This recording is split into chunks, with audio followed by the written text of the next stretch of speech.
Hi guys, this is Alea Jen and welcome back to my YouTube channel. So for today's video, ano nga ba yung pwedeng ikagalit or ayaw ng amo natin dito sa Hong Kong? So guys, dapat alam natin kung ano yung parang limit natin kasi pwede tayong ma-terminate dahil dyan. Unang-una, ayaw nila ng palatanong especially sa mga importante or personal na buhay nila.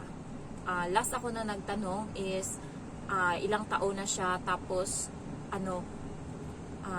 parang yun ata yung tinanong ko, tapos parang hindi siya hindi siya komportableng sagutin. So pagkatapos nun hindi na ako nagtanong, bago pa lang ako nun. Tapos may nagpost sa Facebook na sabi niya, tinanong niya daw yung amo niya kung ano yung trabaho, kung ano yung ganyan. Akala niya close sila, tapos nagulat siya nung gabi, nagbigay sa kanya ng termination letter. Tapos sabi, huwag ka nang magreklamo kung i-terminate ka kasi nga kami, lilipat kami ng bahay dahil ang dami mong tanong and nakakatakot, sabing ganun. Parang nag-worry sila na baka may masamang mangyari sa kanila kasi nga ang daming tanong nung katulong. So mga tao dito, tamang hinala, mga wala silang tiwala guys. Kaya huwag kayong palatanong kung ano-ano sa kanila. Pangalawa, ayaw nila ng paulit-ulit kang magtatanong ng mga bagay-bagay.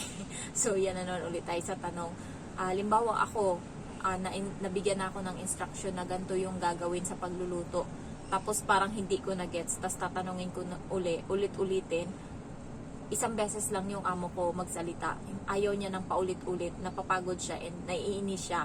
Kaya alam ko na yung ganyang ayaw niya ng paulit-ulit siyang tinatanong ng halimbawa, anong lulutuin, paano gagawin, ayaw niya niyan. Gusto niya isang beses siyang magbigay ng instruction, makuha mo kaagad.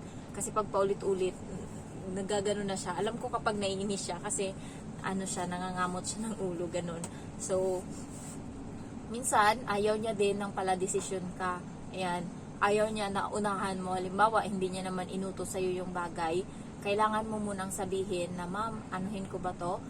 Buksan ko ba to? Kasi naalala ko nung dati, binuksan ko yung parcel. Tapos, kasi nung una, inutusan niya naman akong buksan. So, parang nasanay ako ba, na akala ko lahat ng dumating is kailangan kong buksan. So, nung huli, nagalit siya. Kasi yun pala, birthday surprise niya sa bata. Tapos nabuksan ko, nakita na ng bata yung laman. Tapos yung amo ko, bad trip, kakagising niya lang. So, syempre, parang hindi, alam niya naman na may darating na parcel. Lumabas siya, tapos sinabi niya may darating. Alam nga naman, pabayaan ko sa labas yung isang sako ng parcel. Diba nasanay tayo sa Pinas na itatago lahat, ipapasok agad sa bahay kasi baka manakaw. Dito sa Hong Kong, pinapabayaan lang yan dyan sa labas yung parcel, sa labas ng pinto namin. Hayaan lang dyan. Ikaw yung matatakot kasi baka ba mawala ba. Pero sa kanila, walang ganun kasi walang magnanakaw. So, ako, pinasok ko kaagad. Ayaw pala niya na hindi nililinisan. Kaya yun, nilinisan ko naman, tas binuksan ko. Kaya kayo, magtanong kayo muna sa amo niyo kung pwede niyo bang buksan yung parcel nila na darating or hindi. Pangalawa, ayaw nila nang kumakain kayo ng pagkain nila. Ayan. So guys, may isang amo na may isang katulong na terminate siya. Binigyan daw siya ng mooncake ng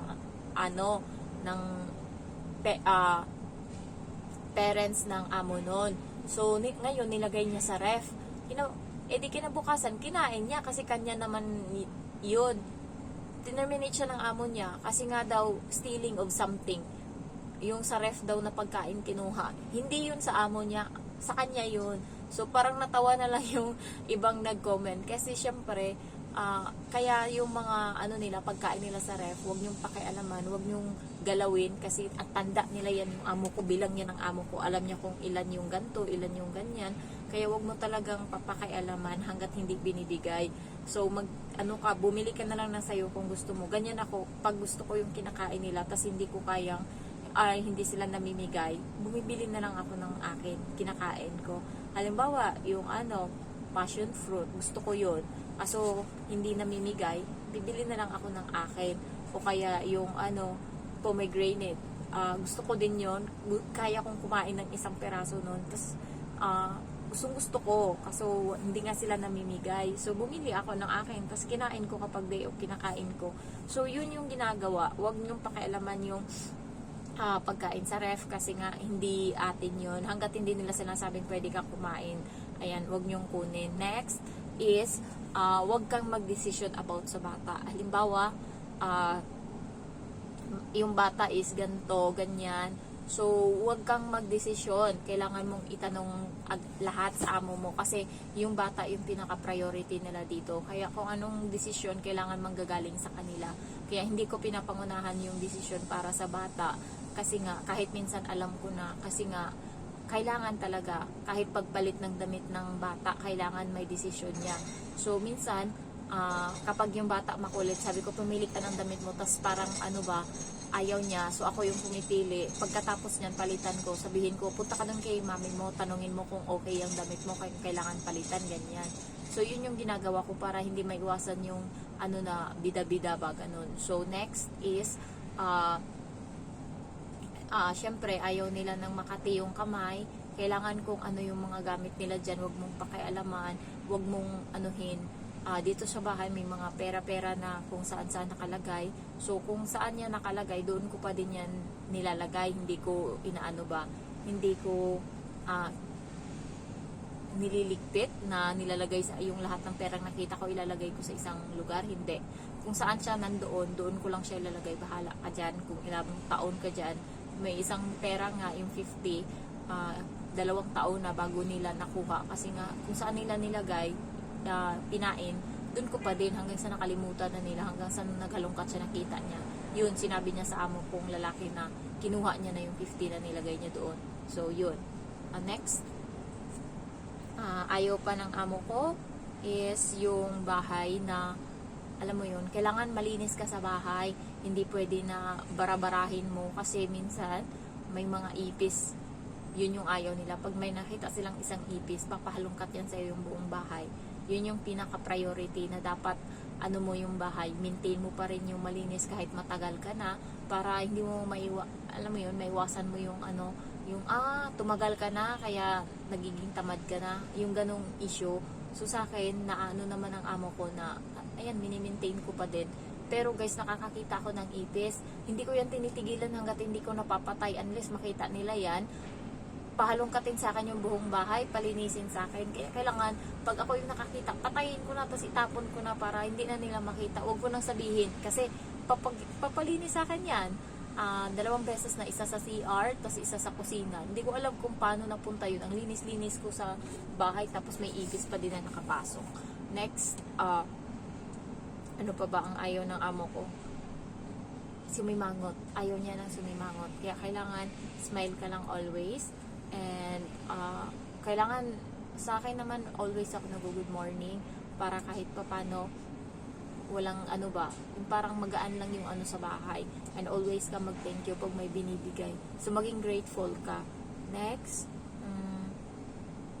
so far yan lang naman. Ayaw niya ng ng walang utak. Yung nagtatanga-tangahan, ayaw niya nun. Kaya parati niya akong sinasabihan na, ay, you're so smart. Kasi,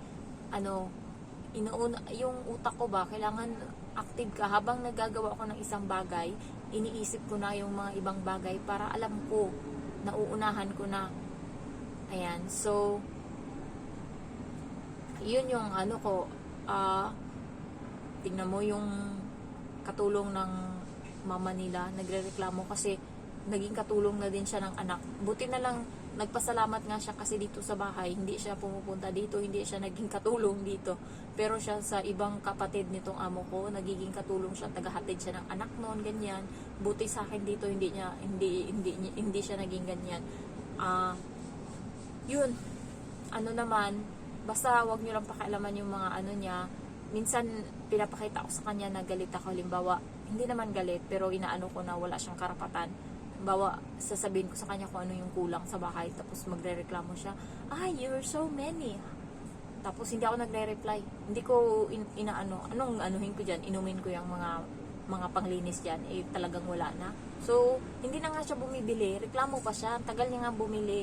So, ginagawa ko, inuunahan ko na, kailangan yung bigas, aabot pa ng 1 linggo mahigit, wala pang 1 linggo mahigit na yan, sobra pa lang, konti pa sa kalahati, inaano ko na sa kanya na wala ng bigas.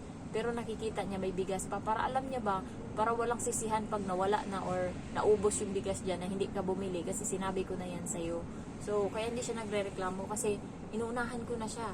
So, yun lang guys. Dapat alam niyo yung mga ayaw, do's and don'ts ng amo niyo para alam niyo kung saan kayo didiskarte or saan kayo para walang problema sa bahay. Thank you for watching and I love you all. Bye-bye.